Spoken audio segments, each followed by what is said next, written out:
महारानी वितिका वेद व्यास जी की पत्नी बैठी थी, उनको जमुहाई आई और जैसे मुंह खोला महाराज, उस मुख से वो छोटा सा सुख पक्षी प्रवेश कर गया। अब भोलेनाथ तो लीला करके अपने आश्रम में चले गए, अब वह सुख जो है गर्भ में प्रवेश कर गया। महाराज आप लोग विचार करिए, कहते हैं आजकल विज्ञान है, आधुनिक युग है, लेकिन प्राचीन समय में कितना अद्भुत विज्ञान था महाराज।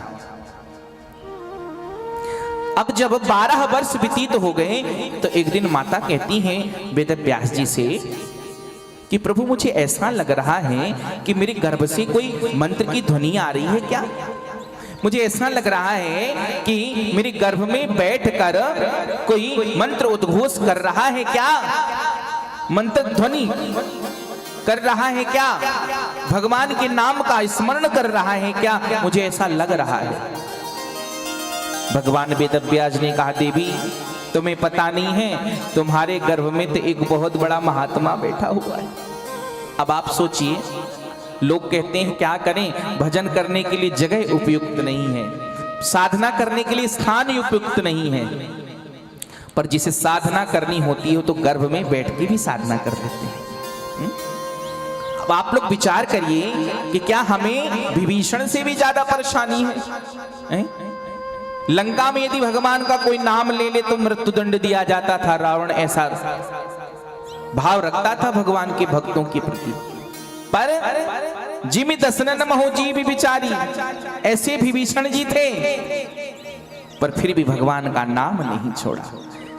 तो जो साधक होते हैं, जो भगवान के भक्त होते हैं, वो स्थान नहीं देखते, वो तो भगवान का भजन करने का स्थान बना लेते हैं।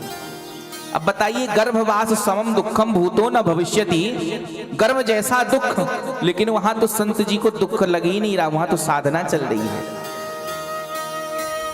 भगवान वेदव्यास जी ने कहा अरे तात आओ पधारो, मां को कष्ट होता है।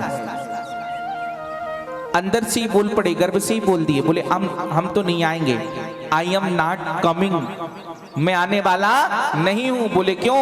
बोले एक बार बड़ी मुश्किल से बचा हूं, यदि फिर से आ जाऊंगा तो फिर माया की वशीभूत हो जाऊंगा और माधव छूट जाएंगे। हमें क्या डर है? कहीं दुनिया ना छूट जाए, कहीं माया ना छूट जाए, कहीं हमारी संपत्ति ना छूट जाए, हम रख रहे हैं उसको दबाकर।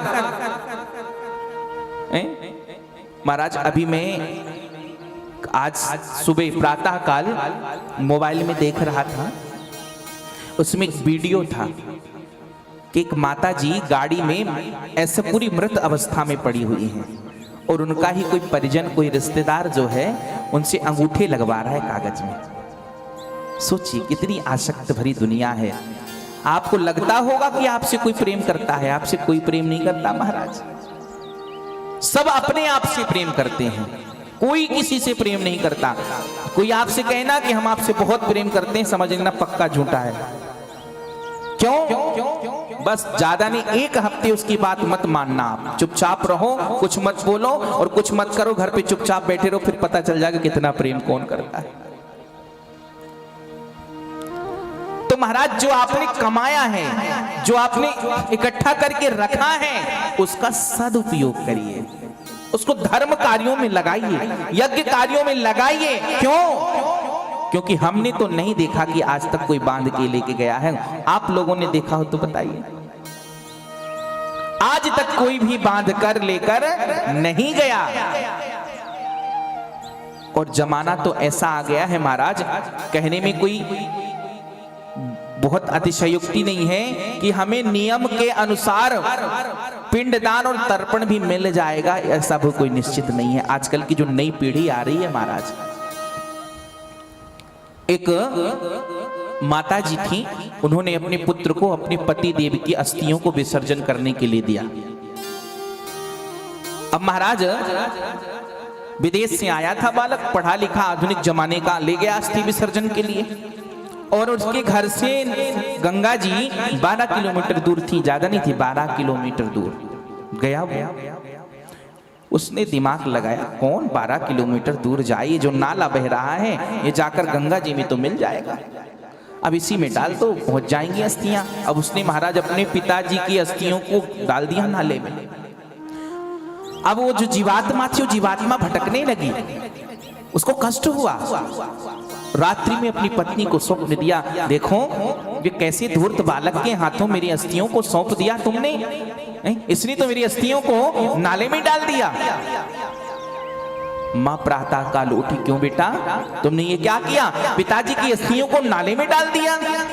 बोले तुम्हें किसने बताया, तुम्हें कैसे पता चला? बोले तुम्हारे पिताजी आए थे स्वप्न में। तो क्या कहता है, धन्य है पिताजी, पहले भी आलसी थे और आज भी आलसी ही रह गए। 7 किलोमीटर दूर इधर आ गए स्वप्न देने और 5 किलोमीटर दूर उधर गंगा जी नहीं चले गए। तो ऐसी स्थिति है, हमें सावधान रहना है, सोना नहीं है, सोने का समय तो चला गया।